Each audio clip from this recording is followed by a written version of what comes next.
Inning of today's game. LSU scoring 63 points in a bowl game, the margin of victory 56. Even three players throwing a touchdown got into the record books today. The game started out with both teams feeling each other out on the first drive, and then on the second drive, Jaden Daniels hit Mason Taylor for a first down, came up short on a third down scramble, but hit Malik Nabers for a fourth down conversion to keep that drive going. Then after a slant to Nabers for 15, John Emery got in for the short touchdown, and 8 minutes into the game, LSU was up 7-0. A 3-and-out for Purdue, which was pretty much their order of business in the first half, and Garrett Nussmeier came in on the third possession of the game. His second play was a deep throw to Malik Nabers that probably would have been a touchdown, but Nabers was unable to come up with it. The pass was there, but Nussmeier would come back and complete two third-down conversions, one to Nabers and one to Taylor for first downs. Noah Cain took it in for the touchdown to make it 14-0 LSU after the first quarter. Another 3-and-out for Purdue, and Jaden Daniels came back into the game. He had all day to throw on what ended up being a check down to Mason Taylor, except Taylor took it 32 yards for a touchdown, and 2 minutes into the second quarter, it was 21-0. Another 3-and-out for the Boilermakers, and Daniels again, this time to Taylor on the read option, and then Cain over for the touchdown, capping a 5-play, 70-yard drive to make it 28-0. Purdue would finally get a little bit of offensive momentum on what ended up being their second-to-last drive, essentially their final drive of the first half. A fake punt for a first down after a timeout, and then a third down and 5 pass for a first down. They were moving until an interception by Jarek Bernard-Converse with 3:11 to go stunted the drive and gave LSU the football back. But a celebration penalty put it back to the LSU 12-yard line. With 3 minutes and 11 seconds to go and on their own 12-yard line, Garrett Nussmeier went back into the game at quarterback. He hit Taylor for 6, and the Nabers for 15, and the Nabers on an end-around pass going for Kyron Lacey went for 45 yards. Nussmeier hit Brian Thomas on the crossing route for a touchdown. It was 35-0. At that point, with a minute and 7 seconds to go in the first half, LSU had 365 yards of total offense, and Richard, I quit taking notes at that point. You can see that's page 1 of my notebook when I usually do this stuff for the thing. Page 2 would have had to been more of just kind of watching LSU flood the field with substitutes, get some guys some playing time. A scary injury for Purdue that we understand the young man is okay. Had feeling in his extremities. That was probably the scariest part. Was the scariest part of the whole game. And LSU cruised on in, Cheez-It shower, and this one was supposed to be an LSU victory. It was supposed to be a victory that they got very easily. It came even more easily and in even more dominant fashion than I had expected. No, it was probably the most complete game they played all year long. No matter who they put out there, didn't matter which quarterback it was, everybody came out there and executed in a flawless way. It was a very fun game to watch, to see everybody get out there, see multiple quarterbacks, see all the different players get out there, see some young guys. I love the new rule letting some of the freshmen play in the bowl game and not let it affect their redshirt ability. Man, it was the most fun I've had watching a game and to cap off a season in a non-championship factor in a long time. We did see all three quarterbacks. Nussmeier threw a couple of touchdown passes. Jaden Daniels had a touchdown pass and was LSU's leading rusher in the game. Walker Howard came in and played the fourth quarter, and Malik Nabers was a perfect 2 for 2. He can't do anything. The long pass was pretty spot nice. On. I mean, Malik Nabers has an arm. You're talking about a quarterback controversy when people want to see Nussmeier and Daniels. I mean, Malik's pretty good himself. That was well done. I've got to be honest with you. There were times last year when LSU was playing Kansas State that I felt for the players out there for LSU. It's like, hey, man, look, you guys are doing what you can. You're very much outmanned here today. I felt that way for the Purdue players in the second half because even though they had most of the defense out there, their offense simply wasn't going to go anywhere. They weren't going to give that defense any break, and they were going to wear down. They were simply outmanned. If this is the LSU team that played the whole season and the Purdue team that played the whole season, I think you got a fair fight. I think LSU still wins the game, but I think you got a fair fight. This was a Purdue team that was really, really outmanned today. I agree with you for the most point, but I mean, when you look at an LSU team without 3 of their starting defensive linemen, you're missing, your number one, Keyshawn Booty. You're missing Jenkins. Jeray Jenkins. You had LSU also had players missing, but to me, what it really speaks to is the depth. LSU's got more players that they can come in there. They can miss 7 starters and have guys come up and step up to the same level of play. Yeah, and everybody got involved. I think it was 9 players caught passes today. We saw a lot of different players on defense. We saw Quad Wilson, I'm sure, had people going to the website going, who is that on the 99-yard length of the field interception return late that put a capper on this one. Richard, I've asked this question to some of your teammates back in 06 and 07. I've asked you before, but it's worth repeating. The momentum that a program can take from a bowl win going into the offseason program. Well, it's everything, because it goes into your preparation for next year. It goes into how you feel about showing up for your first day of workouts. I mean, no one likes to end the season on a bad loss or a loss at all. When you have a dominant performance like this where everything's clicking, everybody is doing the right things, making the right plays, everybody's ready to get back to practice because they're so excited about what the potential they have next year. When you have a bad season or a bad loss at the end of the season, everybody's kind of sluggish to get in there in January and start working out. But after this, I mean, these guys are excited. Everybody's ready. You got a lot of guys coming back from that performance right there, and it's just something that builds momentum, and everybody, has that in the back of their mind that this is how good we can be. It's important that you say that because when they talk about momentum in the off season, it's the things that the general public and, for the most part, the media never sees. It's the hardest part of the year. Yeah. I mean, this is where you have to go in every day with the focus that they're going to run you till you throw up. We're going to lift till we're tired. You try to beat people up in the spring because you're going to have a little bit of summer off. You're going to get the guys who don't really want to be there. When you have this type of momentum starting day one of your winter practices, it's amazing. And again, I defer to you guys because when we go to cover spring practice, we're not going to be talking about the bowl game. The media I'm talking about. Yeah. The fans probably not a whole lot are going to talk about it. Certainly not in August. But for the players, this starts week after next. They'll start working out, maybe the first week they get back into school. I mean, right. They're going to show up for weightlifting and sprint training. So this is not a long break. They'll get back into it. And this era of accomplishment will be, will be in the air, if you will.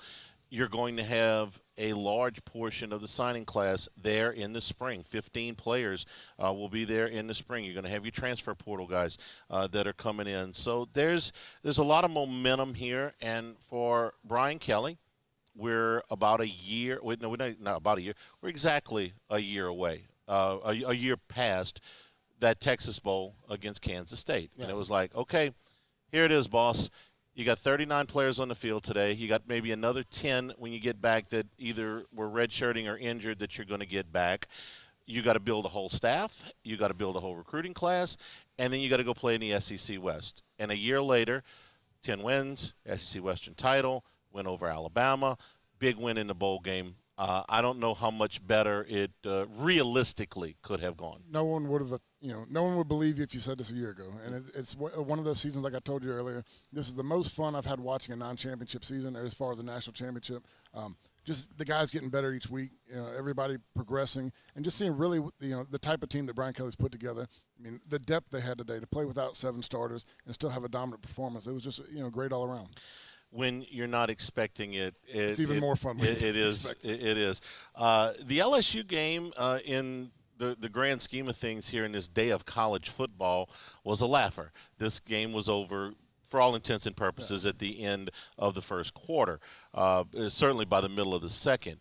The other 2 games were it was hard to stay ready. It was between Mississippi State winning in the last 10 seconds of the game, and if you're into that kind of thing, covering on the last play of the game, and then Tulane with their win over USC in what was unbelievable football game, and I had them both on. Okay, I'm watching. Yeah. I'm watching both.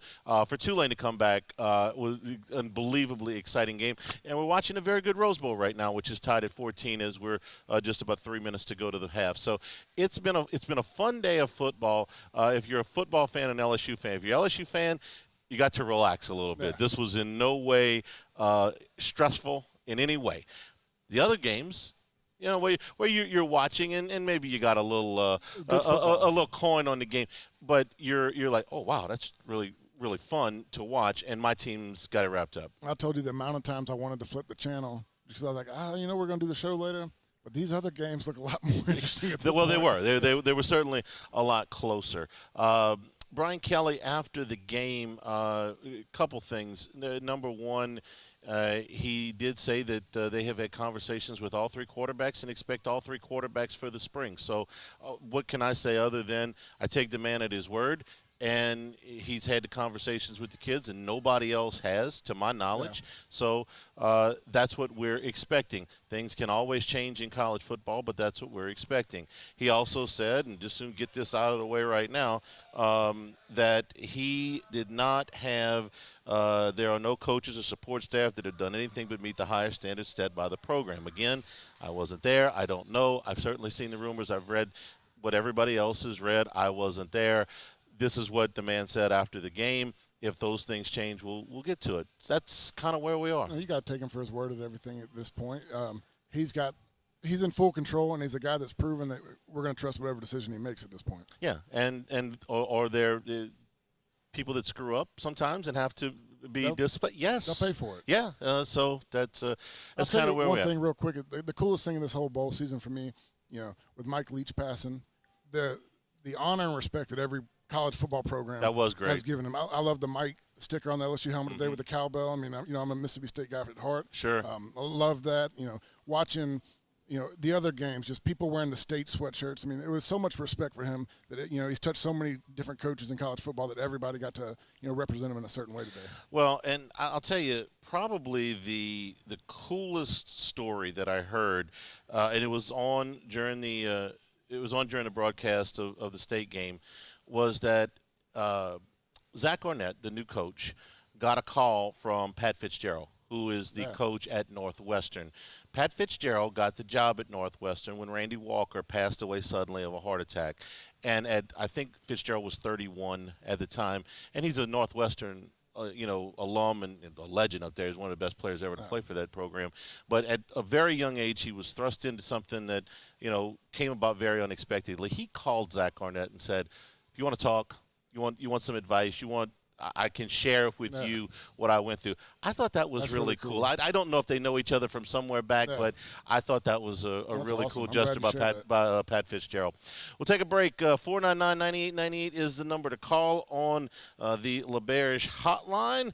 LSU wins it 63-7. This is Eagle 98.1 Game Day. This is a house call. This is a follow-up appointment. This is a diabetes checkup. This isn't just more convenient care, it's more advanced care. This is innovating healthcare at Louisiana's #1 hospital, Auctioner. ServiceMaster Elite create clean, disinfected work environments. As a local business, we take pride in serving the New Orleans and Baton Rouge areas. Our cleaning protocols follow CDC and OSHA standards for healthcare settings, offices, senior living, restaurants, and industrial plants. Contact ServiceMaster Elite to get your operation ready for reopening with germ disinfection cleaning. ServiceMaster Elite, the trusted choice in professional cleaning since 1996. Eli's always been into grilling. It took us a while to see it, but the signs were there. What are you doing, Eli? I knew grilling was my thing. I have been talking about it throughout my career. Happy with the results? I am. Got the new grill from barbecueguys.com. It performed great. My advice, as I always told my boys, do more of what you were born to do. Barbecue Guys, for those who were born to grill. You want cheese on your burger, Pops? I'll take a little cheese. Time doesn't stop. and the world keeps spinning. Community, culture, and communications, the powerful circle that connects us together. We're creating the next evolution, a network built for every possibility, moving faster than ever before, streaming us forward into the future. And the revolution is closer than you think. RTC, ETEL, and Vision are now Rev. New name, same company. I've been doing business with Luba for 25 years. They're dependable, trustworthy. It's just the attention to detail with our clients. Our folks have years and years of experience. They're highly trained professionals, but many companies have that asset. What I'd like to think makes Luba a bit different is that we use those talents in a way that truly is dedicated to serving the needs of the folks who depend on us.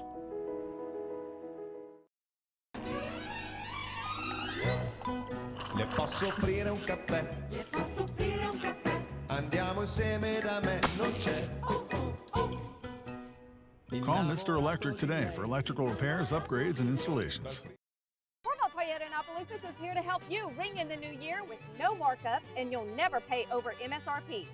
And we have new inventory arriving daily. So Happy New Year from our Corvell Toyota family to yours.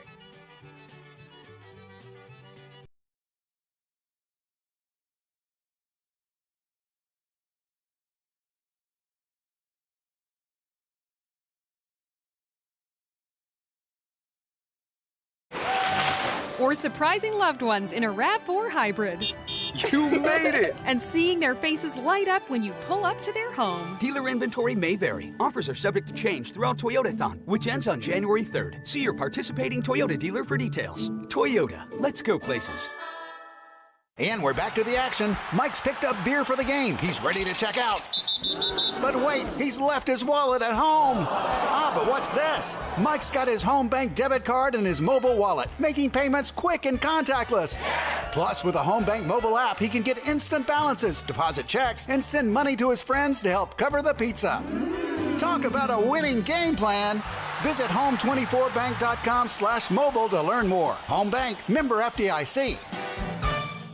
Previous hailstorms have caused hidden damage to countless Baton Rouge homes. Rison Roofing spots the damage, makes the claim, and replaces your roof. You pay only your insurance deductible. Never anything more. Call Rison Roofing today and schedule your free inspection. 330-3513. RisonRoofing.com. Brandon Holly here. Siding, windows, even doors. ReliefWindows.com. 98.1 WDGL and HD1 Baton Rouge.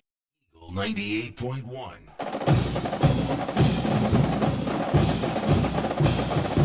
Eagle 98.1 game day continues from Rouse's. Tigers win it 63-7. 499-9898 is the LeBarish hotline number. Kelton in Birmingham is first. Kelton, welcome into the show. Nah, it's Keaton. It's Keaton, Hanny. Keaton. Kelton? Keaton. Keaton. Okay. Yes. Yes, but what I was saying is, okay, I want to give Brian Kelly see if we can pick up our phones here in a second. Having a little bit of a connectivity problem. I would imagine he's in a pretty be in a good mood. Pretty positive mood. I would say everybody's in a positive mood. There is some. We good? He's good now. Okay. All right. Keaton, go ahead. How you doing, Hanny? I'm doing good. How are you? I'm doing great. Just want to give Coach Kelly anytime fashion. I want to give him a first-class performance for the 2022 season. Couldn't ask for anything more, right? And I want to say that in 2023, I definitely have high expectations. I think they should go at least 12-1, be the SEC champions, and win a national title. Wouldn't that be wonderful? That's the problem with having a good first year. You know, no one expected this, but everybody's going to expect it next year. He that's kind of what he signed up for. Keaton, thanks for the call. So we go back and we look at how this all played out. The Florida State game, which was a game that LSU thought that they were going to win, and if the extra point gets home, maybe they win it in overtime. I think they do, but who knows? And then they reeled off 4 in a row, and then here comes Tennessee. At the time, Tennessee had the hottest quarterback in the country. Is that fair? No doubt. He was the Heisman favorite. At that point, Tennessee was playing at a really high level. LSU was still trying to find themselves. Got thumped. Got thumped pretty good, but rebounded from that. And that Florida game was as important as any game on the schedule because it came after that. If you go to Florida and you get beat, it's hard to pick it back up after that. You're going to be very, very. There's going to be a lot of doubt starting to creep in about how this season is going to play out. Because think about it this way: if you go to Florida and lose, Ole Miss is coming in the next week and they're undefeated. Now they weren't as good as that record would indicate, but we didn't know that at the time. We suspected, but we didn't know for sure. And then Alabama after that, which you don't expect to win. So you're looking, if you lose to Florida, you're looking 5 losses in the face as you get into the beginning of November. They didn't allow that to happen. That second half against Florida, the changing point of the season for me. Arguably the most important half of football they played all year. And that maybe it sounds obvious now, but understand that they won the Alabama game in the second half. Okay, that was a big deal. But as far as you speak to that. Well, it's just the mindset of the football team. I mean, there's so many unknowns going into this year. You had guys particularly to win 4 or 5 games this year. When you come out there and you lose that opener, it's a game you thought you were going to win. You thought you were the better team, and then you put together a second half and lose by an extra point. And everybody's upset at that point, but you're not sure who you are. You roll off the 4 in a row, and then Tennessee comes in. We knew it was going to be a tough game. We didn't think we'd get thumped the way we did. But to battle back and win the next game on the road against Florida, to me, is where everybody, regathered themselves. Jaden Daniels got all his confidence going into the rest of the season in that game. He proved that, he's a guy that can play in the SEC. He's a guy that can win on the road. And he just kept the momentum going because, like you said, if you come out there and lose that game, now, you're believing the doubt, after the first loss or after the second loss. And it's something that, it changes the mindset and everybody realizes that, we're good enough to keep playing. Another thing that happened at the end of that game was they hit a 47-yard field goal to put the game on 2 scores out of reach. After, again, what happened in the opener, where you have a special teams. Now, the special teams problems didn't go away after that. I'd love to tell you that they did. But went away today. Yes, today they weren't a problem. Well, I don't know. They allowed a fake punt to go. Yeah, we got to find something to bitch about, right? It's a postgame show. The fact that they were able to put the game away the way that they did. Then remember, they fall in a 20-0 hole against Ole Miss. I mean, Mississippi State, they were down. Ole Miss, they were down. Auburn, they were down. Like at that point, it was everybody knew these guys. Like Brian Kelly had them playing. They weren't going to be the team that quit, but we didn't know how really good we were. And to come back and bounce back in all those wins, and then Tennessee shakes everything up. Then you get the big win against Alabama. You knew you had a team that was going to compete all year long. Yeah, and that's when you start to trust. Can we use that word? They started to trust a little bit in the system. You trusted in what the coaches were doing and who they were keeping out there because a lot of people had questions with Jaden earlier, not throwing the deep ball. Everybody wanted to see Nuss. But he had in his mind what he wanted. And Jaden Daniels was a safe option, what he can do with his legs and the offense he can provide without putting the ball in the air. Was always a key factor in them winning games this year. You can speak to that as well, trusting a new coach, because they change coordinators on you halfway through your career. Yeah, you have to. It takes time. It's not something you don't learn anything in the spring about a coach. I mean, that coach comes in, he's going to tell you what to do, and you're going to learn it. But the way that they stick to their game plan, they tell you what you're going to do. You have a lot of coaches come in and say, this is what we're going to do, and 3 games in the season, we're still not doing it. And when you don't have that trust, you don't understand what they're doing, you start losing a little bit of hope in them. These guys, from the outsider's perspective, we might not have seen it early on, but these guys always trusted in what the coaches were putting them in. Is there a turning point? I mean, when Gary Croton came in, it was a good move for you. I know you like Jimbo, but Croton put some stuff in that was. There was a point where we put in a whole offense in that spring with Croton that we did not run first game. I mean, it was a deal that, we thought we were going to do it, then Miles kind of vetoed it. He was not comfortable going into that first game. Wait, that's a whole difference. That's a show, man. We get to the retrospective later. But go. I want to hear that story later for sure. But go ahead. No, it was just, when the coaches come in and you know what they're doing, and you put a big screen up and you're going to show plays. They come in with plays they ran at their old schools where they're showing what they want you to do, what was successful, and then you get into those game situations where you're thinking, well, this is what he should call, and then they call it, and you know that their mindset, they're not changing a lot of different things. You just feel comfortable knowing what the head's thinking up top, and that everybody's comfortable on the same page on the field. So let me get this straight. Put in an offense in the spring. Practiced it in August. All spring. Okay. Practiced it in August. Okay. We were going to go all no huddle that year. We put in nothing but no huddle plays the whole spring. Opening with if I got my years right here, opening with an SEC game on the road. Yeah. Right. Okay. And Les said we're not running this when? Probably about, I think we realized in second week of camp that this isn't going to happen, everything we put in. Can't believe you're just telling me this story now. So what did y'all run? We just the went old back stuff. No, we ran the same offense, but we didn't run it no huddle. Okay. So it was. I guess Les never felt comfortable, just calling no tempo like that. So when we got into the season, we still ran the offense he put in, but it was going to be called from the sideline. 499-9898 is the number. Kevin is in St. Paul. Kevin, welcome into the show. Charles, thank you. Provided Nussmeier stays, explain to me why both these quarterbacks can't play. Daniels, he may not have the deep passing ball, but you got to defend his running game, and then you got to defend the short 7-8 yard passes. And then when Nussmeier's in, you definitely have to defend the deep ball threat, but then that can open up the running game or the screen passes. I can't understand why both these quarterbacks can't play together in a game. Gosh, if only I had a player here that could tell me what it's like to play with two quarterbacks where both of them play and say, oh, wait a minute, you're here. Hey, thank you for the call. It's a legitimate question, and it's something that's going to come up, I'm sure. You played in a system where on a team where two quarterbacks played.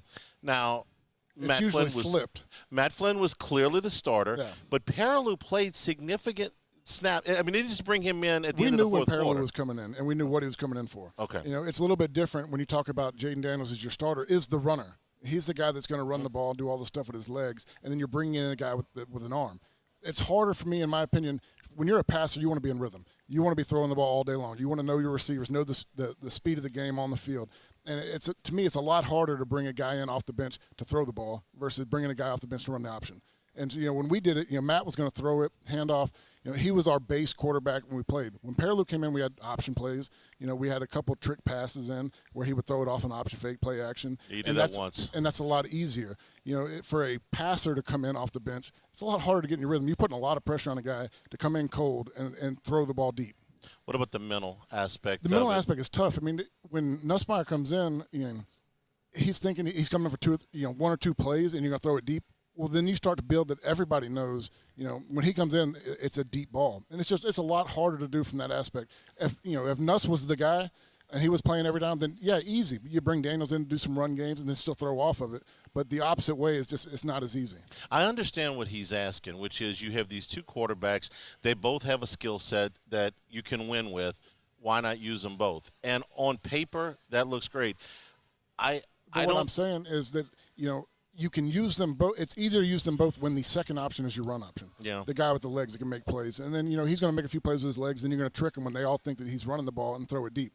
When Nussmeier comes in right now, they take the run game out. They're all focused on the pass game, and it's a lot harder for that guy to be successful in that situation. But they don't have to. Nussmeier's not a completely immobile quarterback, and Daniels can throw the ball down the field. I just wonder – would that work? And I'm not even talking about egos here. I'm talking about getting yourself mentally prepared to go into a drive and then you're not in. And then the next time, okay, you are in, but maybe you're like, well, then they're going to put me back in. We were successful with it. If you call Matt Flynn right now, he hates it. He completely hated it. To him, he got out of his rhythm. He got, he felt uncomfortable. When you start rolling, you just want to keep playing. And when they pull you out, it's a disruption in your rhythm. And it's just tough, and everybody's different. Everybody can handle it a little bit differently. I think Nussmeier's done great when he's come in. Like this game, he came in the third drive and led him to a touchdown.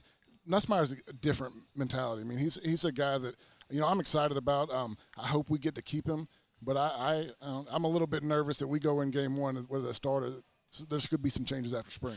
Well, spring to me is where they're going to open this thing up. Kelly said, not even an hour ago, everybody's coming back. Yeah, I think everybody's coming back for the spring. Okay, well, then let's let it sort out. And for the position players, too, Rich, that you have to adjust it. Everybody quarterback is a little bit different. Everything from cadence to, the cadence, the way the ball comes out their hand, the way their ball spins, the way it tails. You used to talk to a lot of receivers that they'll come in with a new quarterback. You see them drop a ball, and it's nothing that different. It's just that ball spins a little bit faster, or it has a tail to it. I mean, you want to know exactly, get used to what's coming at you. Only thing be different is maybe one of them be left-handed. Yeah, don't do that. Don't do that at all. That's a whole nother story. That could really mess with you. 499-9898 is the number to call. We are at Rouse's. We'll be back with more of your phone calls here in the aftermath of LSU's 63-7 win. This is Eagle 98.1 Game Day.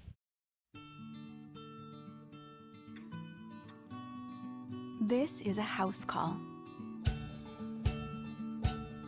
This is a follow-up appointment. This is a diabetes checkup. This isn't just more convenient care, it's more advanced care. This is innovating healthcare at Louisiana's #1 hospital, Ochsner. ServiceMaster Elite create clean, disinfected work environments. As a local business, we take pride in serving the New Orleans and Baton Rouge areas. Our cleaning protocols follow CDC and OSHA standards for healthcare settings, offices, senior living, restaurants, and industrial plants. Contact ServiceMaster Elite to get your operation ready for reopening with germ disinfection cleaning. ServiceMaster Elite, the trusted choice in professional cleaning since 1996. Eli's always been into grilling. It took us a while to see it, but the signs were there. What are you doing, Eli? I knew grilling was my thing. I have been talking about it throughout my career. Happy with the results? I am. Got the new grill from barbecueguys.com. It performed great. My advice, as I always told my boys, do more of what you were born to do. Barbecue Guys, for those who were born to grill. You want cheese on your burger, Pops? I'll take a little cheese. Time doesn't stop, and the world keeps spinning. Community, culture, and communications, the powerful circle that connects us together. We're creating the next evolution, a network built for every possibility, moving faster than ever before, streaming us forward into the future. And the revolution is closer than you think. RTC, ETEL, and Vision are now Rev. New name, same company. I've been doing business with Luba for 25 years. They're dependable, trustworthy. It's just the attention to detail with our clients. Our folks have years and years of experience. They're highly trained professionals, but many companies have that asset. What I'd like to think makes Luba a bit different is that we use those talents in a way that truly is dedicated to serving the needs of the folks who depend on us. Louisiana. It's a place defined by culture, by pride, by passion, by people who do more than love this place. They celebrate it, elevate it, champion it. They are the individuals who embody what makes Louisiana great. The companies that make Louisiana a better place to work and live. The nonprofits leading transformational change in our communities. Champions of Louisiana are all around us, and LWCC is proud to celebrate them because we've always been Louisiana loyal, supporting the workers, the innovators, the change agents of this great place we call home. Who are the champions around you? Together, we can share their stories. Together, we can help our home state thrive. Together, we are Louisiana loyal. Always.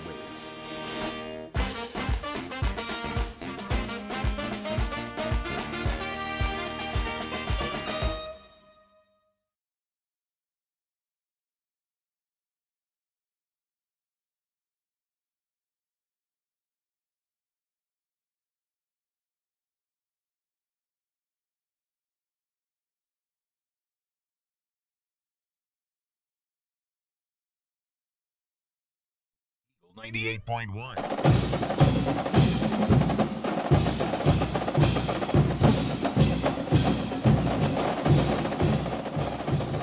Eagle 98.1 game day continues from Rouse's. LSU wins at 63-7. Here at Rouse's, download the mobile app for curbside delivery. 499-9898 is the number to call. The LeBarish hotline. Jules is in Abbeville. Jules, welcome into the show. Charlie, Richard, Happy New Year. New Year. Got bad echo. Let's see. That run by Nabers on the little jet sweep, maybe you can call it. He showed me some speed that I didn't know he had, and I think I'm a pretty good judge of talent. I think he looks as good as Butte, maybe better. My main point in calling, you mentioned the Tulane game. What's the issue with us scheduling Tulane in football and basketball, Charles? In football, the issue was that Skipper.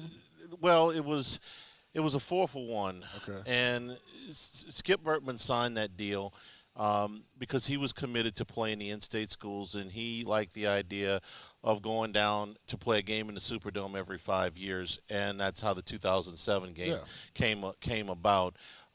When Bertman left office, the financials were not what LSU wanted, and Tulane, I think, was happy with the deal but wanted something else or whatever. Long story short, the deal fell apart. The rest of the contract fell apart over financials. I don't think it's ever irreparable. I think, for instance, LSU is going to play Grambling next year. They played Southern this year. They've played, I think, since Bertman took office, they've played everybody in the state. After they play Grambling next year, we'll have played everybody in the state. I wouldn't rule it out coming back. I don't think it'll ever be an every-year deal again the way it once was.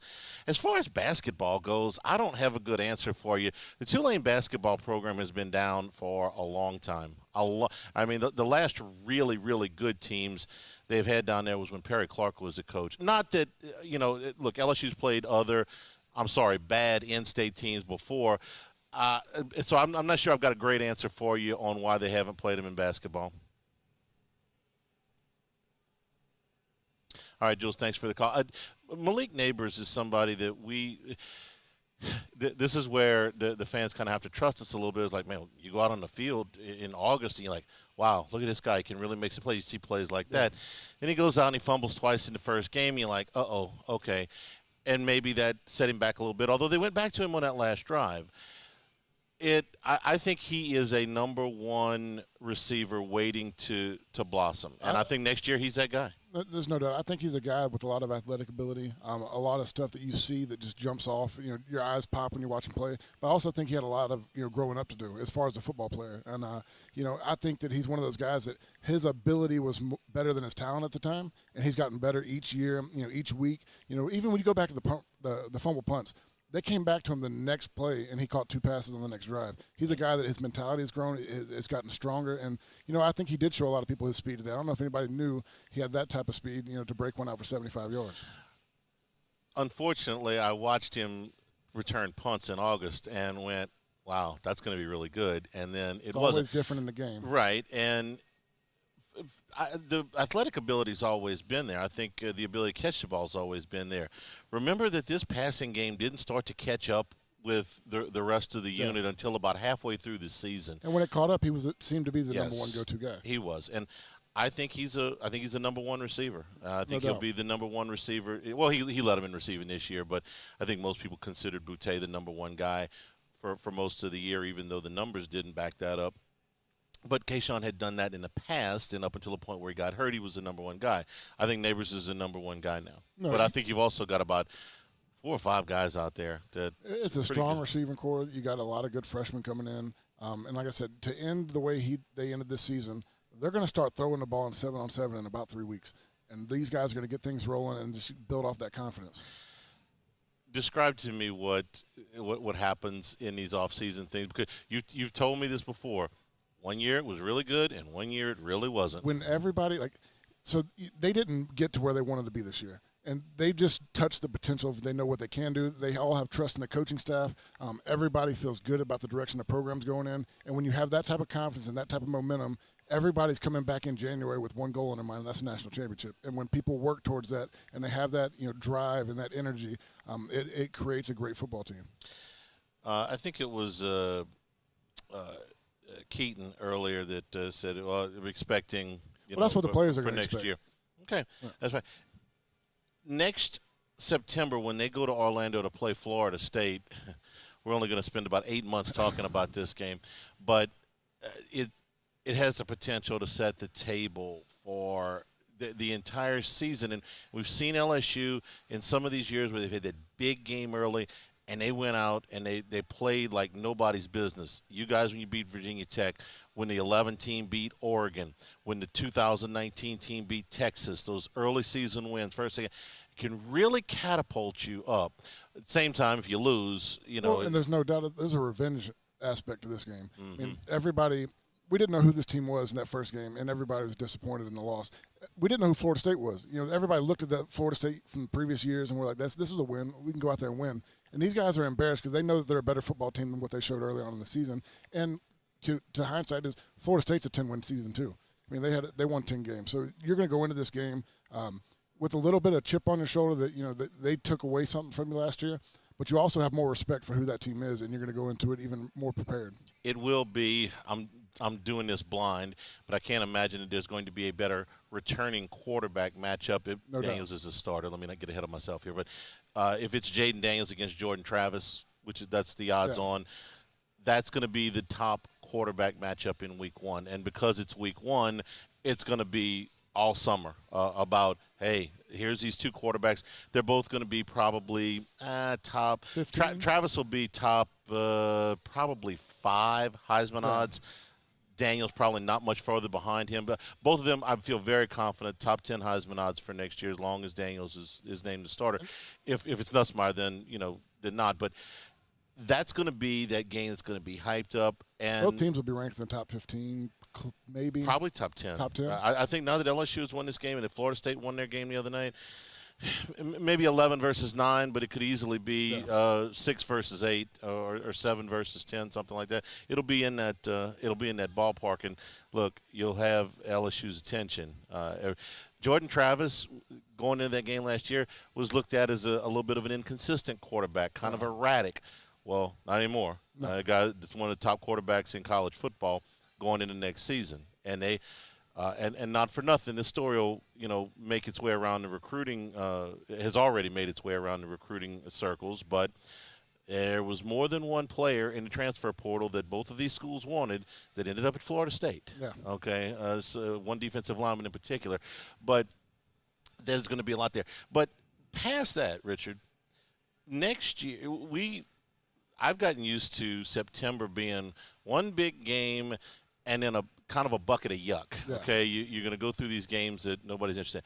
Next year is not like that until you get to October. Next year's not like that. LSU's going to play 3 SEC games in September next year, which I'm trying to remember the last time they did that. They're going to play Arkansas in September, which they never do. Mm-hmm. They're going to play Ole Miss in September, which they never do. They're going to Mississippi State, which they've done that before in September. But all of those games are before you turn the calendar to October. They're going to play Army in the middle of October next year, which they've never – well, not in my lifetime have they played Army. And the service academies are a pain in the neck to play because you got to prepare different for them. And they're going to come in and play hard. You do swap out Tennessee for Missouri, which is a benefit to LSU, but it's a challenging schedule next year. I didn't realize that we talk about starting it off with 3 SEC teams like that and then open up with a Florida State that's going to be most likely a top 10 matchup. You're going to find out who the team is really quick early next year. September schedule is daunting. After Florida State, they'll play Grambling, but then they play 3 straight SEC games. So can I say for the 150,000th time that LSU needs to take a look at playing in week 0. Next year would have been a perfect thing. They are not interested. They should get interested. There are multiple benefits to that, but so far nothing. But it's going to be fun. I mean, it's a fast start to that'll get you going right there. No, that you're that not kind of waiting for the SEC schedule at that point. No, not at all. 499-9898 is the number to call. We'll take a break. They're at halftime at the Rose Bowl, tied at 14. Penn State and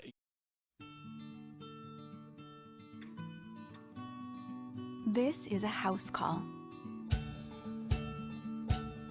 This is a follow-up appointment. This is a diabetes checkup. This isn't just more convenient care, it's more advanced care. This is innovating healthcare at Louisiana's #1 hospital, Ochsner. Service Mastery Elite create clean, disinfected work environments. As a local business, we take pride in serving the New Orleans and Baton Rouge areas. Our cleaning protocols follow CDC and OSHA standards for healthcare settings, offices, senior living, restaurants, and industrial plants. Contact Service Mastery Elite to get your operation ready for reopening with germ disinfection cleaning. Service Mastery Elite, the trusted choice in professional cleaning since 1996. Eli's always been into grilling. It took us a while to see it, but the signs were there. What are you doing, Eli? I knew grilling was my thing. I have been talking about it throughout my career. Happy with the results? I am. Got the new grill from barbecueguys.com. It performed great. My advice, as I always told my boys, do more of what you were born to do. Barbecue Guys, for those who were born to grill. You want cheese on your burger, Pops? I'll take a little cheese. Time doesn't stop, and the world keeps spinning. Community, culture, and communications, the powerful circle that connects us together. We're creating the next evolution, a network built for every possibility, moving faster than ever before, streaming us forward into the future. And the revolution is closer than you think. RTC, ETEL, and Vision are now Rev. New name, same company. I've been doing business with Luba for 25 years. They're dependable, trustworthy. It's just the attention to detail with our clients. Our folks have years and years of experience. They're highly trained professionals, but many companies have that asset. What I'd like to think makes Luba a bit different is that we use those talents in a way that truly is dedicated to serving the needs of the folks who depend on us. Louisiana. It's a place defined by culture, by pride, by passion, by people who do more than love this place. They celebrate it, elevate it, champion it. They are the individuals who embody what makes Louisiana great. The companies that make Louisiana a better place to work and live. The nonprofits leading transformational change in our communities. Champions of Louisiana are all around us, and LWCC is proud to celebrate them because we've always been Louisiana loyal, supporting the workers, the innovators, the change agents of this great place we call home. Who are the champions around you? Together, we can share their stories. Together, we can help our home state thrive. Together, we are Louisiana loyal. Always.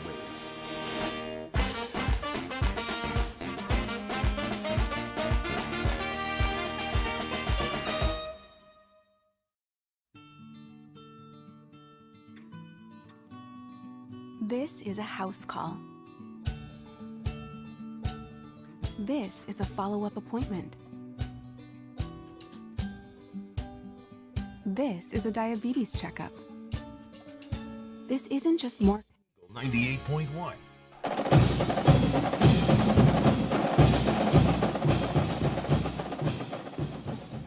Eagle 98.1 Game Day continues here at Rouse's. Download the mobile app for curbside delivery. They're starting the second half at the Rose Bowl, tied at 14. Penn State and Utah. Thought this would be a good game. Thought this would be a high-scoring game. It's been a good game. I guess semi-high-scoring. But those two teams are they hitting, man. They're laying some licks. This was one of the reasons I thought this was going to be a good game. Almost no opt-outs, just a couple. And I'll tell you something else about earlier today, Rich. I thought that Tulane would be more excited to be at the Cotton Bowl than USC. USC having just missed out on the playoff. Heisman Trophy winner Caleb Williams got injured in that game. Man, they're not going to be there. I was wrong. Now, we picked Tulane to win, and we got that right. It was an exciting game. But the whole scenario about, USC is not going to be excited. They played. They played hard. Look, they gave up 10 yards of play on defense because they're not good on defense, not because they didn't play hard on defense. They played that way the whole season. It was really something to see. It's got to be the biggest win for Tulane in how many years? I mean, it's so they're going to debate that down on Willow Street, I guess. It's their biggest bowl win since the 30s. You got to go all the way back that far. The 98 season is the gold standard where Tulane is concerned in the modern day. They went undefeated. They won the conference. They won Coosa. But at the time, the Coosa champion went to the Liberty Bowl. So they didn't have a chance to play in something like what they had today. So probably what you're going to say is that for the whole season, 98 is still a gold standard because they won them all. But this was the biggest bowl win in the modern era. And listen, not for nothing, they went from 2-10 to 12-2. That is the biggest turnaround in the history of college football. No doubt. I mean, you turned around 10 games, man. That's remarkable. And was looking, a friend of mine sent, our friend Bruce Marshall actually sent us this from out in Las Vegas, that the win percentage, let me get this right, win percentage was at 45-30 was 99.8% for USC, just to give you an idea of how improbable the comeback was. Brian Kelly following the game between LSU and Purdue. It's Citrus Bowl. What a great week. And a great venue, and we appreciate this bowl, and our players really enjoyed being part of the community here. And look, you get these opportunities, and you want to be able to celebrate your season, enjoy the bowls and the atmosphere, and then you want to go play well. And we did that today. We played really well. Our guys executed at a high level. They competed at a high level. We were not at full strength, but that didn't stop our guys from putting in the time and the effort. Jarek is here with me because here's a senior who could have easily not played in this game, but took virtually every snap out there, and so he was our MVP on defense today. And what it means to have somebody like him come into our program and really steady things for us in our program and show what true commitment is and doing it the right way every single day. And obviously Malik was electric today. Made big plays all over the field, and that's kind of the mantle of LSU wide receivers, and it's his opportunity now, and you could see that he wanted to make sure that he made a statement out there today. So congratulations to Purdue. They were in a very difficult situation as well, but our guys handled it well today and played at a high level. Rich, it's easy to get down on the bowl season when you watch a game like what LSU was forced to do last year, what Purdue had to do this year, what Florida had earlier this year, what Texas State – wait, no, sorry, they didn't make a bowl. But when you get a big exodus out of the program after the season, it can be easy to just blow these things off. But the beauty of it, okay, and you got to see some really beautiful stuff today. If you watched everything, and I'm sorry, but my attention waned from the blowout and went other places, today. Mississippi State wanted to win, man. Okay, now that's special circumstances. That's everybody in the country wanted them to win. They did. Okay, Illinois gave it everything. Yeah. Okay, that was a really hard-fought, well-played game. That Cotton Bowl, man, it was as good a football game as you will see. They were into it. I mean, tears coming out of even the guys that are the superstars. Like you see Caleb Williams. Okay, I'll be honest with you. I didn't think he was going to play today. that cat wanted to win today. Watching these two teams play, Penn State and Utah, wanted to win. These are the games that can be beautiful about the bowl season. It doesn't have to just be it doesn't have to be the playoffs. These are the games. This is why we love it. This is what it was prior to those guys starting to opt out. Yeah. Every game meant something. You know, it's your last chance with that group of guys. You know, and I understand the opt outs, and I get it for, you know, top 10 picks, guys that know they're going to be there. And even to that point, I mean, you watch Will Anderson go out there for Alabama, and he played his ass off. I mean, they had 3 guys that were going in the first round, all stepped out there and played today. And that, to me, is what is about a team unit. I mean, you want to be out there and do everything you can to help those guys win. There's certain situations where, okay, I get it. But, man, like when I played, I knew we had 5 first-rounders going, but we went out and played Notre Dame, and, you know, it was still a big deal to us. It wasn't a national championship because you just want to finish off the season right. You want to finish it off with the guys. You know, it's your last chance to play with that group of guys. And watching these games like you're talking about, this game with little opt-outs, it's just these games mean something to them because they're not playing for a national title, but this is their last chance to play together, and it's fun when everybody's competing like that. Can I ask another question? As somebody who, you know, went in the NFL, wouldn't a good way to prepare for the next level be to continue to play football? There's no question. I mean, like I said, I get it. If you're a no-doubter, first-round pick, you know, you're about to go sign all this deal, and, you know, no one's questioning what you can do on the field anymore. But if you're a guy that's maybe first round, maybe second round, you go out there and play lights out. You do what Jamarcus Russell did in the Sugar Bowl. What he did in that game made him the first overall pick.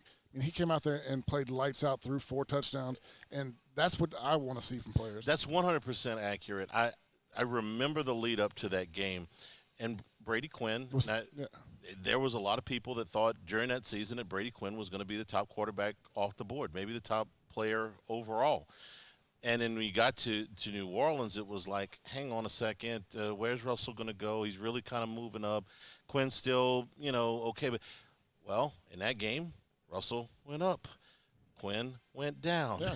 And that game made a difference. I'm not saying it's the only thing. No. It's just another piece but it's one of those of your resume. Examples of when there's a question about you and another guy, and you get to go compete against that guy. I mean, let me show you who the better person is. Let me show you why you should take me over them. And I think most guys should have that mindset. I think that there's other different, you know, examples where, you know, I see these guys come out of the second or third round draft picks. I don't get it, because if you go out there and play your best game of the year, you can go from the third to the second, or you could go from the second to the first. And I think that at some point, you know, what Alabama did with this year. I mean, Nick Saban's great at talking to his own teammates, his own players, but he got 3 first-rounders to come out and play in a bowl game that wasn't a championship, and that's huge. It is. It's a massive. I don't know how he does it. No. Quite frankly, I mean, I understand about some of the other guys, but I don't. He had his interview stating the same thing you just asked me. He goes, "What's the best way to improve your stock? Go out there and play your best game ever." I mean, yeah, listen, for all I know, he answers things in a way that is advantageous to him. Mm-hmm. Fine, okay, but he's getting his point across. I saw something in the it was Notre Dame, South Carolina. I forgot. It was a Gator Bowl. So they got the Notre Dame guys on the sideline, right? That made me so mad. Okay, so you know what I'm about to say. Right. I was aggravated. Okay, so for those of you that didn't see it, I don't even remember the players' names because I was watching. Mark, the tight end that's supposed to go in the first round. I don't know the other guy. Yeah. So the sideline reporter's there, and I don't even remember the question, but I remember the answer, and it was, "We love Notre Dame. We would do anything for Notre Dame. We love these guys." You won't play in the game. Yeah. To me.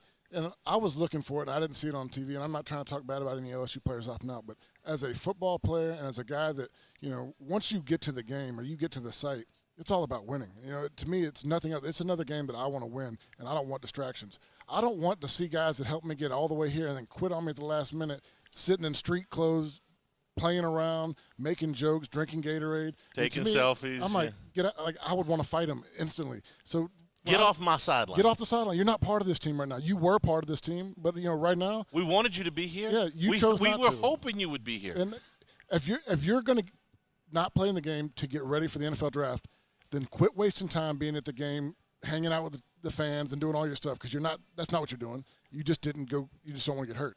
And to me, when you said that, it just struck a nerve, because I was watching that game, and that made me so aggravated. I'm like, wait, they're on the sideline in street clothes? doing interviews. Because correct me if I'm wrong, Rich, they bring the injured players to the bowl game, Yeah. right? Okay. So the injured players have obviously been a part of the team and are still a part of the team. If you go to the bowl game and you don't have to practice, okay, then the bowl trip's pretty fun, right? It's a vacation. You just do all the fun stuff and you don't have to do any of the work. It's a vacation. You get to go on site. You hang out. You get to sleep in. You don't have don't come be a part of that. And the injured guys, it's like, look, man, I'd play if I could. get it. Okay, my knee's in a brace. I'm in the But even sideline. when I'm I crutching. played, Fine. the injured guys flew down like 2 or 3 days later. They didn't want them down because they're worried about getting in trouble. You got all that free time. And a stipend too, right? Yeah, they would fly in the injured guys Okay. like 2 days before the game or 3 days before the game. That sounds like that's right out of Les's playbook. But I got to be honest with you, kind of with him on that one. Yeah, don't give a guy a week in Orlando with no responsibility. Yeah, and a pocket full of cash. Yeah. Okay, yeah, got it. 499-9898 is the number to call. We'll take a break. This is Eagle 98.1 Game Day. Service Master Elite create clean, disinfected work environments. As a local business, we take pride in serving the New Orleans and Baton Rouge areas. Our cleaning protocols follow CDC and OSHA standards for healthcare settings, offices, senior living, restaurants, and industrial plants. Contact Service Master Elite to get your operation ready for reopening with germ disinfection cleaning. Service Master Elite, the trusted choice in professional cleaning since 1996. Eli's always been into grilling. It took us a while to see it, but the signs were there. What are you doing, Eli? I knew grilling was my thing. I have been talking about it throughout my career. Happy with the results? I am. Got the new grill from barbecueguys.com. It performed great. My advice, as I always told my boys, do more of what you were born to do. Barbecue Guys, for those who were born to grill. You want cheese on your burger, Pops? I'll take a little cheese. Time doesn't stop, and the world keeps spinning. Community, culture, and communications, the powerful circle that connects us together. We're creating the next evolution, a network built for every possibility, moving faster than ever before, streaming us forward into the future. And the revolution is closer than you think. RTC, ETEL, and Vision are now Rev. New name, same company. I've been doing business with Luba for 25 years. They're dependable, trustworthy. It's just the attention to detail with our clients. Our folks have years and years of experience. They're highly trained professionals, but many companies have that asset. What I'd like to think makes Luba a bit different is that we use those talents in a way that truly is dedicated to serving the needs of the folks who depend on us.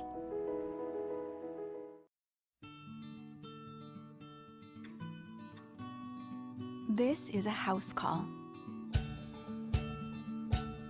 This is a follow-up appointment. This is a diabetes checkup. This isn't just more convenient care, it's more advanced care. This is innovating healthcare at Louisiana's #1 hospital, Ochsner.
98.1.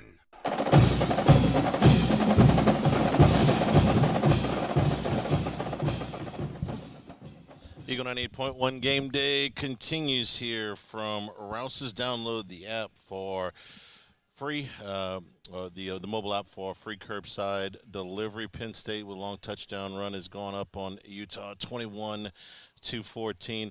Much as I complain about the Rose Bowl and all of the things they do to stunt progress in college football postseason, stuff like that, I do have to admit that when the sun goes down in the mountains, in the second half of the Rose Bowl, it's a pretty cool sight. It's a game that I would have loved to have played in. I think there was one year that we had a chance, and then I think UCLA. We had reservations. We had UCLA a spot upset to do the USC. show. Oh, John David Booty and USC against UCLA. UCLA beat them. I remember everybody getting together like, hey, we're going to the Rose Bowl. Everybody getting excited. We were watching the game, and they were like, never mind. We're not going out there. And that was at a time where it was like so many things had to happen. It'll be a lot easier now. I suspect LSU may end up in a postseason Rose Bowl at some point in the future, whereas when that came up, the idea that LSU would be good enough to get in the Rose Bowl, but the Rose Bowl represented, the Big Ten and the Pac-12, Pac-10 at the time, wouldn't be able to go to that game. They'd have to go to the other game. Everything had to fall right. Yeah. I mean, it was like 9 things. LSU had to be clearly the best team on the board that was eligible, and the teams that they would rather, because the Rose Bowl, it just has nothing to do with LSU. It's just if they want a Big Ten versus Pac-10. That's their tradition. So the only way they're going to take somebody else is if they have to. So it had to be a year where those teams couldn't be there, and LSU was clearly the best, but not good enough to get into the BCS title game themselves. And it was so close. We were close. It was so close. But look, that Sugar Bowl win against Notre Dame. I think you said it earlier. It changed a lot of lives. Oh, it did. That game was the springboard for the 07 championship, and the guys that were leaving in 06, most of them did pretty well. Getting the guys that we had come back, I mean, that was just that boost you needed. But speaking of the Sugar Bowl, I was completely thrown off the other day with them playing at noon. Yeah. On New Year's Eve. The 11 o'clock start was it's got to be the first time ever. Not ever, but in a long time. Remember, Yeah, one of those screwy years with the schedule. But yeah, it took all of this stuff coming into play. The playoff being on New Year's Eve, New Year's Day being on a Sunday, so the NFL not having college football on New Year's Day was tough. The NFL owns that day of the week, man. They made that decision. All right, let's before we get into the latter portions of the show here, biggest things that you take away from this season before we get into what is next, because Brian Kelly now. All the things he had on his checklist when he left that stadium in Houston last year, a lot of those things were one-time things. Yeah. Meet this person, hire this person, fill this position. A lot of that stuff doesn't have to be redone, so he's got a full off season now. To me right now, is you have a team that's going to play together, work together. It's a complete team. There's guys that are, they're all in it for each other. Watching that game, it didn't matter who came out there. Everybody played elite today. Just seeing those guys come in and they want to be there, they want to win. The team chemistry is great. The decisions were good. To me, it's the most complete, undysfunctional team I've seen in a long time. Just everybody's on the same page. Everybody's doing the right things. I mean, we made it a whole year, and knock on wood, didn't have anything off the field issues really bad. Just Brian Kelly's got the program in a place that is desirable and is complete. And if there is an off-the-field situation, he'll deal with it. Yeah. We addressed that at the top of the show. 499-9898 is the number. Casey is in Zachary. Casey, welcome into the show. Thank you. First of all, I'm a diehard LSU fan, but I'm also a Louisiana football fan, and I love to see that Tulane victory as well. My question is, how do you think LSU, this year's LSU team and this year's Tulane team would have done? playing each other. Wow, that's a great question. I'm trying to think. The team on LSU's schedule that most mirrored Tulane. It's tough because Pratt is a really, really good quarterback, and the plays that he's made in the American Championship game again. I watched every bit of the last two Tulane games. Yeah. The one had to go to Cincinnati and win, and the one where in the American Championship was on in the dome next to us. So what he did with all of those plays, it's like if this I don't want this to come out the wrong way, but it's what Ole Miss wanted to do. Yeah. Okay, they did what with the running of the quarterback. Okay, it looked more like what Ole Miss was able to do with Matt Corral. Mm-hmm. Okay, the quarterback becomes such. I wanted to see what he ran for today. He ran for 83 yards today, and threw for 234. So. Now Spears was the bell cow, but when you got a back goes for 200 yards and the quarterback goes for 85 more, that's what Ole Miss wanted to do. When Ole Miss was running with Corral, that's the best thing that they had going. Not really Arkansas. Jefferson, I thought. First of all, Jefferson didn't play against LSU, so that comparison doesn't get going. Maybe a little bit of Florida State. Who Florida State ended up being. Yeah. Who Florida State ended up being. Pratt and Travis, have some similarities. If I had Jimmy on the phone, I'd ask him if LSU and Tulane played next week in a neutral site, the line would probably, if USC was only a 2-point favorite, LSU was about the same. What would have been the line LSU USC? Now I got to look back in my notes. Back to before LSU lost a game, we were doing Vegas polls, and I want to say that LSU and USC had a very similar point value. That was before the A&M game. After the A&M game, everything kind of got a little bit screwy, but I would say that they were very comparable, right? But until the A&M loss. So. More than likely, if LSU played Tulane next week on a neutral site, I don't think they'd be more than a field goal favorite. Probably after these two wins, might be Pickett. Might be Pickett because the Tulane win is over a better opponent than the LSU win. Even though the Tulane win was by 1 point, the LSU win was a blowout win. I'm looking through in my notes. Maybe I'll be able to find it during the break. I had the point spread values exactly into the last game before LSU lost to A&M. They were probably pretty close, if I had to guess. So yeah, that if Jimmy tells me I'm crazy, I'll own it. But I think that if they played, you'd probably be looking at a Pickett game and a one-score game at the end. That one team would have to make a play to win. Tulane beat Kansas State also this year on the road. They had a lot of good in September. Okay, that was a really good. Kansas State won the Big 12. Kansas State is the only team that's beaten TCU. Tulane beat them in the Little Apple. Yeah. That's a good win. The win at Cincinnati was a good win. The win against Central Florida was a good win, even though they lost the first game. But the second game was the one that counted, the championship game. And today's game, look, man, if they had gone in and USC had, thrown together one of these lackluster performances, you could tell they're not into the game. They're just kind of going through the motions. They wanted to go to the playoff. That was and Tulane beat them. Be like, well, USC didn't care. USC cared. Yeah. They very much cared. The Heisman Trophy winner, hamstring injury and all, went out there, and he wasn't able to make some of those magical runs that he had made earlier, but he was making plenty of plays. In fact, it caused him, in the time I watched the game, to look downfield more than to look to run. Yeah. And he made plenty of plays like that. Tulane still beat him. If LSU and Tulane played next week in Atlanta, I might be tempted to call it a straight pick. Yeah. If not, maybe 1 or 2 points in the other direction. I don't think the spread gets to a field goal between those two teams. Good question.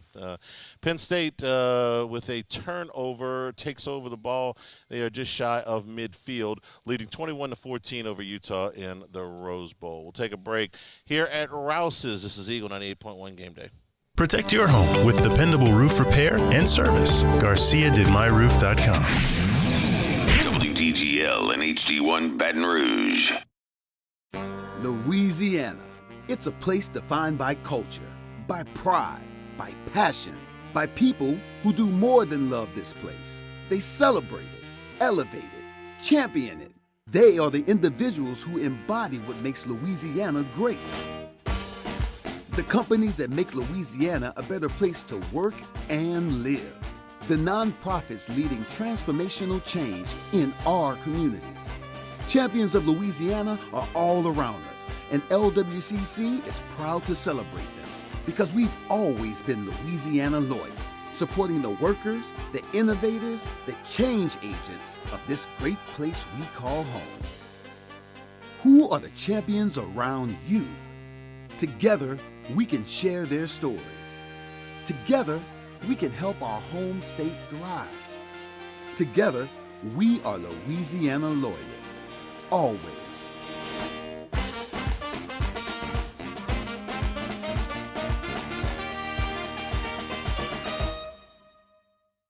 ServiceMaster Elite create clean, disinfected work environments. As a local business, we take pride in serving the New Orleans and Baton Rouge areas. Our cleaning protocols follow CDC and OSHA standards for healthcare settings, offices, senior living, restaurants, and industrial plants. Contact ServiceMaster Elite to get your operation ready for reopening with germ disinfection cleaning. ServiceMaster Elite, the trusted choice in professional cleaning since 1996.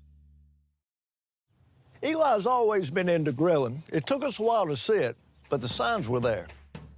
What are you doing, Eli? I knew grilling was my thing. I have been talking about it throughout my career. Happy with the results? I am. Got the new grill from barbecueguys.com. It performed great. My advice, as I always told my boys, do more of what you were born to do. Barbecue Guys, for those who were born to grill. You want cheese on your burger, Pops? I'll take a little cheese. Time doesn't stop, and the world keeps spinning. Community, culture, and communications. The powerful circle that connects us together. We're creating the next evolution, a network built for every possibility, moving faster than ever before, streaming us forward into the future. And the revolution is closer than you think. RTC, ETEL, and Vision are now Rev. New name, same company. I've been doing business with Luba for 25 years. They're dependable, trustworthy. It's just the attention to detail with our clients.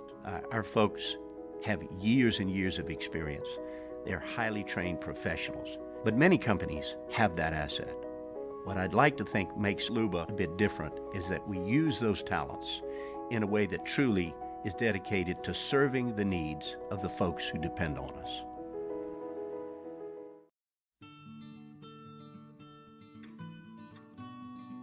This is a house call. This is a follow-up appointment. This is a diabetes checkup. This isn't just more convenient care, it's more advanced care. This is innovating healthcare at Louisiana's #1 hospital, Ochsner.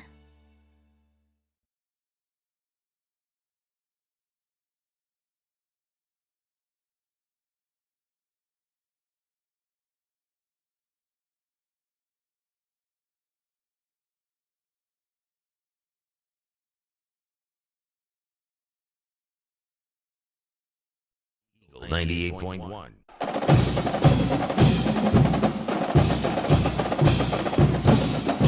Eagle 98.1 Game Day. Stat Check. Presented by Luba. Luba, genuine dependability. All right, here's your yardstick. LSU with 27 first downs, Purdue with 16. Total yards, 594 for LSU and 263 for the Boilermakers. Passing, Tigers 27 of 38, 369 yards. Boilermakers 19 of 42, 169 yards. LSU threw an interception. Purdue threw 3 interceptions. Rushing yards, 225 for the Tigers, 94 for the Boilermakers. It was 7 yards a carry for LSU, 2.6 for Purdue. LSU had 7 penalties for 72 yards. Purdue had 5 for 35, and the time of possession favored the Boilermakers ever so slightly, 30-37 to 29-23. Individually today for LSU, Garrett Nussmeier, 11 of 15, 173 yards, 2 touchdowns and a pick. Jaden Daniels, 12 of 17, 139 yards and a touchdown. Malik Nabers completed both of his passes for 50 yards and a score, and Walker Howard was 2 of 4 for 7 yards. Austin Burton for Purdue, 12 of 24, 74 yards, no touchdowns and a pick. Michael Alamo came in and threw 4 for 11, 37 yards, a touchdown, and an interception. Jaden Daniels led LSU in rushing with 67 yards on 6 carries. Noah Kane, 8 for 58. He also scored twice. John Emery, 7 for 52 and a touchdown. Derek Davis, 6 for 29 and a touchdown. For Purdue, Devin Mockabee, who's a really good story. Didn't realize that he was originally a walk-on. 13 carries for 48 yards today for Purdue. It was tough sledding for the Boilermakers. Receiving, Malik Nabers, 9 catches, 163 yards, and a touchdown. Mason Taylor, 5 catches for 88 yards and a touchdown. You ever catch a little check down like that and turn it into a long touchdown? Not that one. No. I thought that was going to be a really nice 8 to 10 yard gain. That's the easiest 75-yard touchdown pass for a quarterback you can get. No, I'm not talking about that one. I'm talking about the one to Mason Taylor. The little. I thought that was going to be a nice little 8 to 10 yard game. Mason Taylor's a little bit better of an athlete than I was. Well, but, look, man, he made guys miss. that was a really nice. It was an awesome play. Yes, it was. Kyron Lacey, 2 for 57. Brian Thomas Jr., 4 for 31 and a touchdown. Purdue's leading receiver, T.J. Sheffield, 7 catches for 56 yards and a score. Defensively, Major Burns led the way for LSU with 6 total tackles and a pass breakup. Micah Baskerville, 5 total tackles, 2 passes. Defense, Greg Penn, Greg Brooks, and Wes Weeks all also had 5 tackles on the day. Bryce Hampton with 8 tackles, 6 solos for Purdue in the loss. And that is your stat check as they count down towards the 3-minute mark of the third quarter at the Rose Bowl. We'll take a break, get you caught up on everything that's going on in college football. We got one after this game. We got 1 game left to go. This is from Rouse's Eagle 98.1 Game Day. Service Master Elite create clean, disinfected work environments. As a local business, we take pride in serving the New Orleans and Baton Rouge areas. Our cleaning protocols follow CDC and OSHA standards for healthcare settings, offices, senior living, restaurants, and industrial plants. Contact Service Master Elite to get your operation ready for reopening with germ disinfection cleaning. Service Master Elite, the trusted choice in professional cleaning since 1996.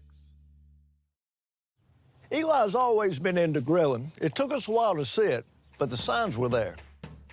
What are you doing, Eli? I knew grilling was my thing. I have been talking about it throughout my career. Happy with the results? I am. Got the new grill from barbecueguys.com. It performed great. My advice, as I always told my boys, do more of what you were born to do. Barbecue Guys, for those who were born to grill. You want cheese on your burger, Pops? I'll take a little cheese. Time doesn't stop, and the world keeps spinning. Community, culture, and communications. The powerful circle that connects us together. We're creating the next evolution, a network built for every possibility. Moving faster than ever before. Streaming us forward into the future. And the revolution is closer than you think. RTC, ETEL, and Vision are now Rev. New name, same company. I've been doing business with Luba for 25 years. They're dependable, trustworthy. It's just the attention to detail with our clients. Our folks have years and years of experience. They're highly trained professionals, but many companies have that asset. What I'd like to think makes Luba a bit different is that we use those talents in a way that truly is dedicated to serving the needs of the folks who depend on us.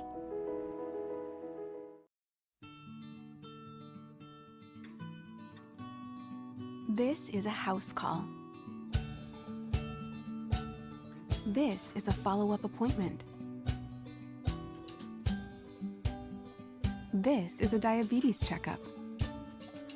This isn't just more convenient care, it's more advanced care. This is innovating healthcare at Louisiana's #1 hospital, Ochsner. Louisiana. It's a place defined by culture, by pride, by passion, by people who do more than love this place. They celebrate it, elevate it, champion it. They are the individuals who embody what makes Louisiana great. The companies that make Louisiana a better place to work and live. The nonprofits leading transformational change in our communities. Champions of Louisiana are all around us, and LWCC is proud to celebrate them because we've always been Louisiana loyal, supporting the workers, the innovators, the change agents of this great place we call home. Who are the champions around you? Together, we can share their stories. Together, we can help our home state thrive. Together, we are Louisiana loyal. Always.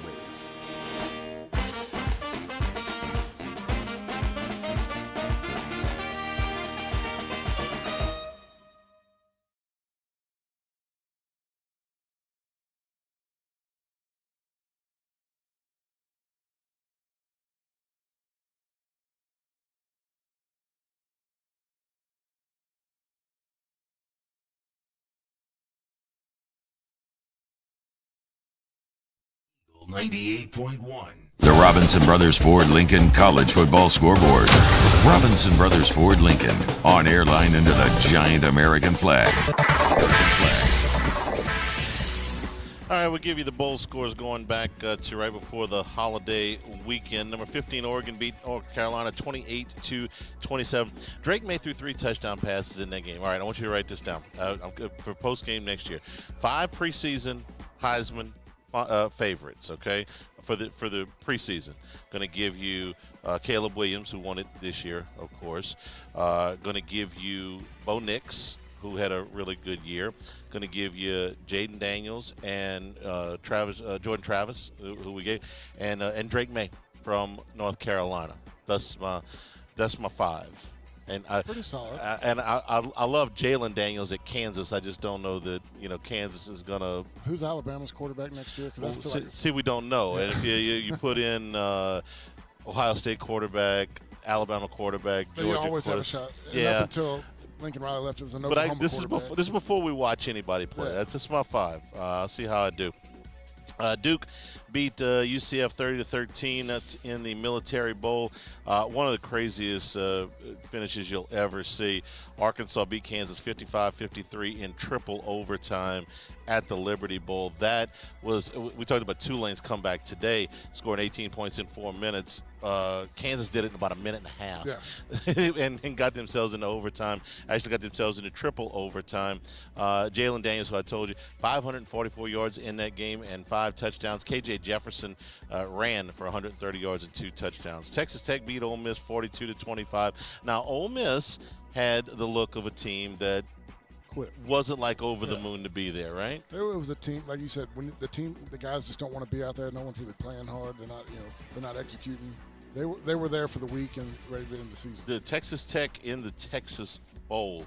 LSU knows a little bit about that. You remember when they played Texas Tech in the Texas Bowl? Yeah, Leonard Fournette wore a cowboy hat. Yeah. You remember who was playing quarterback for Texas Tech? Patrick Mahomes. Patrick Mahomes. Yeah. Before he was actually Patrick Mahomes. That's before we knew who he was. Yeah, before he became the Patrick Mahomes.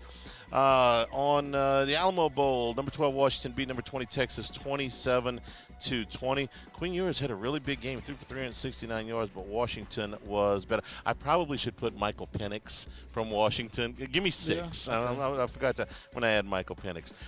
Number 13 Florida State beat Oklahoma 35-32 in the Cheez-It Bowl. Travis had 418 yards and 2 touchdowns. Florida State 10-3 finish to the season. They will be a preseason top 10 team, I am certain, next year. They're the team that what was that, year 2 with the new coach? No, this was year 4. Year 4? Yeah, that's why I thought that if it. He had to do it this I year. did. Yeah. Absolutely. Minnesota beat Syracuse 28-20 in the Pinstripe Bowl. In the Orange Bowl, number 6 Tennessee whooped number 7 Clemson. Cole Klubnik made his first start for Clemson. He threw 2 interceptions for them. And Joe Milton, I thought, had a really nice game for Tennessee. Of course, Hendon Hooker was unable to play. Pitt beat number 18 UCLA 37-35 in the Sun Bowl. Number 21 Notre Dame and all those guys that wanted to play for them and some that didn't beat number 19 South Carolina. Another wild finish at the Gator Bowl, 45-38. The Mayo Bowl, Maryland beat number 23 NC State 16-12, and the Arizona Bowl, the Barstool Arizona Bowl, 30-27, Ohio over Wyoming in overtime. On New Year's Eve, of course, the Sugar Bowl, number 5 Alabama beat number 9 Kansas State 45-20. Bryce Young in his final collegiate game threw 321 yards, 5 touchdowns. Iowa blanked Kentucky 21-0, and then the playoffs. Number 1 Georgia beat number 4 Ohio State 42-41. The game-winning drive is Stetson Bennett. Ohio, what ended up being a game-winning drive before Ohio State missed a field goal. They're in a 2-score hole in the second half. They haven't been in that spot before. They responded as a team, but Bennett especially on that last drive. He just always makes those plays. I mean, he's a guy that you don't look at like that's an NFL quarterback, but when you put him in pressure situations, he makes the key throws, made plays, and he brought that team back to the victory. Number 2, by the way, if you've got a 2-score lead on Georgia in the second half, don't snap the ball with 20 seconds on the play clock. If you got a 2-score lead, I'm just saying you want to shorten the game a little bit. Number 3 TCU beat number 2 Michigan 51-45. This was another fabulous game. The scoring late in that game was just insane. It was, and the most surprising thing, tell me, the TCU went nose to nose and toes to toes with those guys. I thought Michigan would lean on them a little bit. No, sir. You watched that whole game. TCU looked like the better team. I mean, they were the team. They deserved to win. There was nothing flukish, nothing flukish about it. And then, of course, today, the 3 ball games, and besides LSU, number 22 Mississippi State beats Illinois 19-10. A field goal with under 10 seconds to go for Mississippi State provided what we thought was going to be the margin, and then one of those crazy lateral plays tacked on 6 more in the final play of the game. A lot of nice tributes today for Mike Leach. At the Cotton Bowl, Tulane, number 16, scored 16 points in the final 4 minutes to beat number 10 USC 46-45. Spears with 205 yards and 4 touchdowns for Tulane. Caleb Williams threw for 462 yards and 5 touchdowns. Rose Bowl into the 4th quarter now. Penn State with a 28-14 lead. I did not see the touchdown. I saw the end of the replay. It looked like a long touchdown pass for Penn State. They have now opened up here 11 seconds into the 4th quarter, a 28-14 lead. And that is your college football scoreboard. The Bengals on tonight, so when we finish with this, we can go the Buffalo and Cincinnati going here in about 45 minutes. We'll come back, give out game balls. That's next. Eagle 98.1 Game Day. Service Master Elite create clean, disinfected work environments. As a local business, we take pride in serving the New Orleans and Baton Rouge areas. Our cleaning protocols follow CDC and OSHA standards for healthcare settings, offices, senior living, restaurants, and industrial plants. Contact Service Master Elite to get your operation ready for reopening with germ disinfection cleaning. Service Master Elite, the trusted choice in professional cleaning since 1996. Eli's always been into grilling. It took us a while to see it, but the signs were there. What are you doing, Eli? I knew grilling was my thing. I have been talking about it throughout my career. Happy with the results? I am. Got the new grill from barbecueguys.com. It performed great. My advice, as I always told my boys, do more of what you were born to do. Barbecue Guys, for those who were born to grill. You want cheese on your burger, Pops? I'll take a little cheese. Time doesn't stop, and the world keeps spinning. Community, culture, and communications, the powerful circle that connects us together. We're creating the next evolution, a network built for every possibility, moving faster than ever before, streaming us forward into the future. And the revolution is closer than you think. RTC, ETEL, and Vision are now Rev. New name, same company. I've been doing business with Luba for 25 years. They're dependable, trustworthy. It's just the attention to detail with our clients. Our folks have years and years of experience. They're highly trained professionals, but many companies have that asset. What I'd like to think makes Luba a bit different is that we use those talents in a way that truly is dedicated to serving the needs of the folks who depend on us.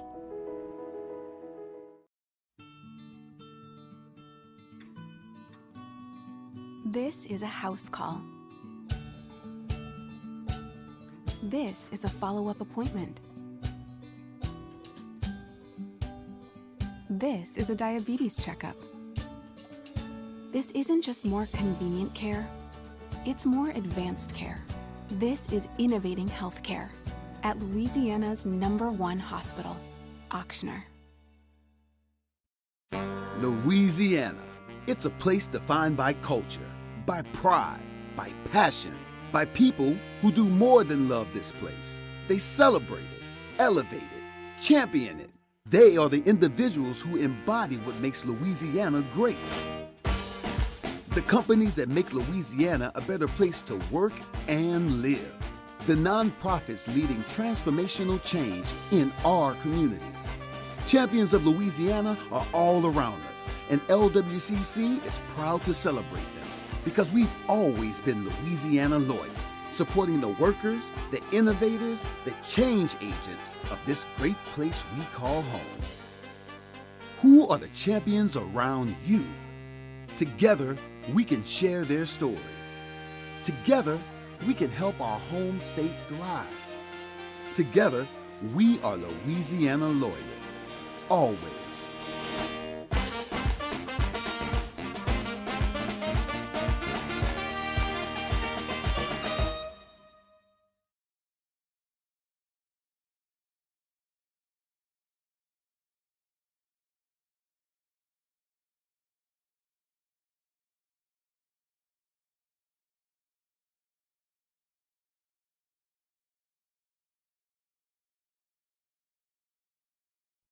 Eagle 98.1. Eagle 98.1 Game Day. Game Balls. Game Balls. Game Balls. Presented by WCK Foundation Repair. Support your home team. WCK Foundation Repair. All right, you're first. I got to go with the team game ball, man. Everybody played lights out. Everybody executed. It was, to me, it was the most complete team performance of the season, and you got to give it to the whole team. All right, I'll play along here because I was going to give a game ball to Brian Kelly. 365 days, and you come a long way, baby. One of those, like I was saying earlier in the show about what the obstacles he had to go over when you take over a job like this, and this is not an area of the country where you've coached before, so you got to build a lot of relationships in a hurry, and I thought he did that. The football part, that's never been a question with him. It was how do the rest of the things work? How fast can you get a staff up to speed? How fast can you get the relationships involved for recruiting? How fast are you going to really get relationships built in that building? He talked about it today. He said that that's the thing I needed to build. I needed to build trust. You build trust through your daily habits and the things that you see consistency from me day in and day out.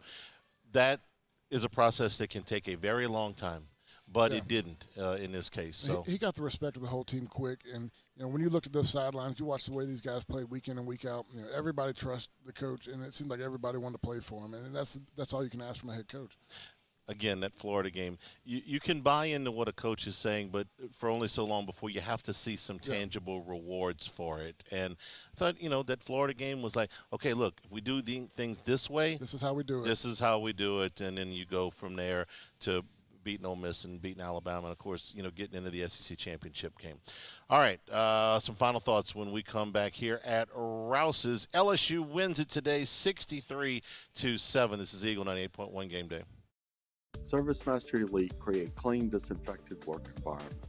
As a local business, we take pride in serving the New Orleans and Baton Rouge areas. Our cleaning protocols follow CDC and OSHA standards for healthcare settings, offices, senior living, restaurants, and industrial plants. Contact Service Master Elite to get your operation ready for reopening with germ disinfection cleaning. Service Master Elite, the trusted choice in professional cleaning since 1996. Eli's always been into grilling. It took us a while to see it, but the signs were there.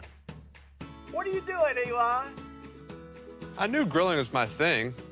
I have been talking about it throughout my career. Happy with the results? I am. Got the new grill from barbecueguys.com. It performed great. My advice, as I always told my boys, do more of what you were born to do. Barbecue Guys, for those who were born to grill. You want cheese on your burger, Pops? I'll take a little cheese. Time doesn't stop, and the world keeps spinning. Community, culture, and communications, the powerful circle that connects us together.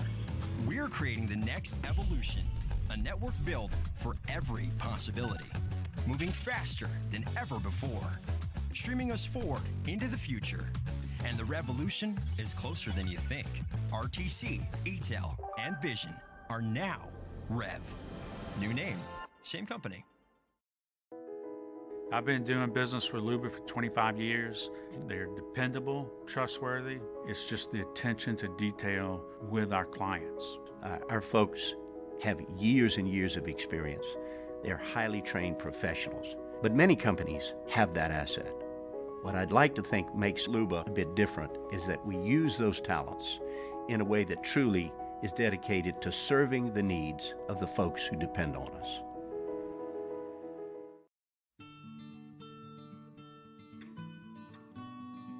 This is a house call. This is a follow-up appointment. This is a diabetes checkup. This isn't just more convenient care, it's more advanced care. This is innovating healthcare at Louisiana's #1 hospital, Ochsner.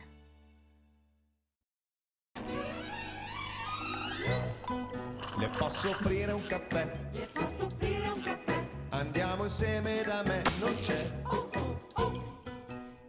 Call Mr. Electric today for electrical repairs, upgrades, and installations.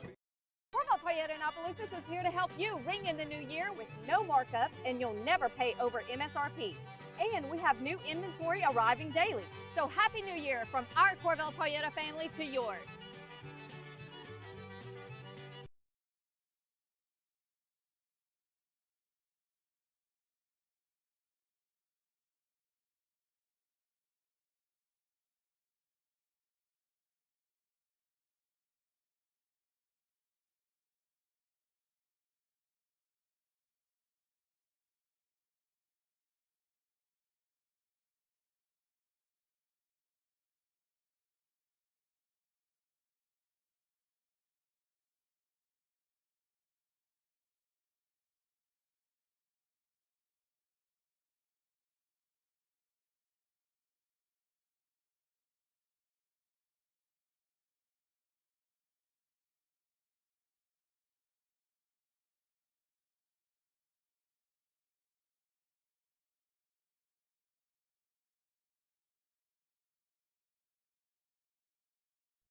Eagle 98.1.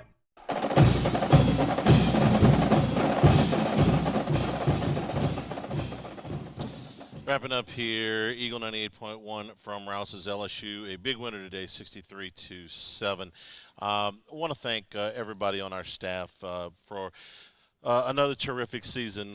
We get to be on the mic. There's a lot of work that goes into this behind the scenes. So certainly want to thank Gordy and Jacob and T-Bob and of course, Jimmy Ott for with Otterlocks, and Shay Dixon for doing all of our recruiting for the season. Special thanks to Jim Nagy at the Senior Bowl, who was just terrific with us all season long, providing us with our scouting reports. To Chris Blair and the guys over at the LSU Sports Radio Network, thanks for all of your cooperation. Thanks to our engineers, Bo Wegman and Wyatt Vaughn. Those guys do a great job. They're here hours before us and sometimes hours after us.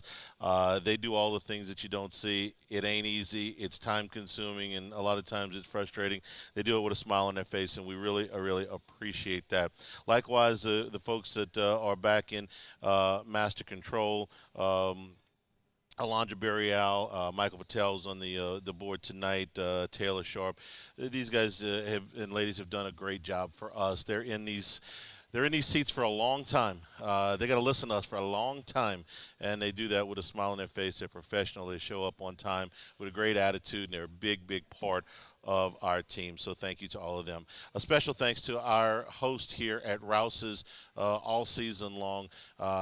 It's a wonderful place to set up. I'll be honest with you, they've made us feel so especially at home with the TVs that we've set up for our game day set, for the wonderful hospitality that they have shown us, and the ability of us to give some stuff away. It's been a lot of fun here at Rouse's, and we've seen a lot of you come through on your way into Tiger Stadium, so we really appreciate the folks here at Rouse's for being our hosts all season long.